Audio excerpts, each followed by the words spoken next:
Good day po muli mga ka-woods. Welcome ulit dito kay 3M mga gawain na mawalang magawa. Yan po mga ka-woods, naikabit na po ni 3M yung forma at nilagyan niya na po ng mga improvised clamp.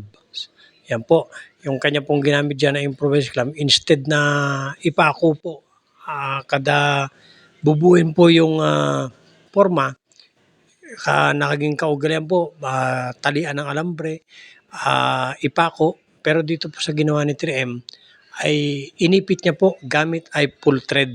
Yan po. At gagamit lang po ng open range. Yan po ang kanyang pampihit. Para na sa ganun po ay hindi masira yung forma. Yan po. At yung tornilyo naman po ay magkabila. Kaya po eksakto rin naman po yung mga higpitan niya. At mananatili pong maayos pa rin yung forma hanggang matapos yung 6 na posting kanyang gagawin. Ayan po mga ka-woods, hinigpitan na lang po.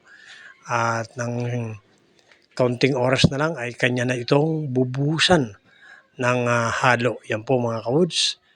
At sinecheck niya pa po yan at ilalagyan niya pa po ng brace yan mula sa puno. Maraming po salamat sa inyong panonood.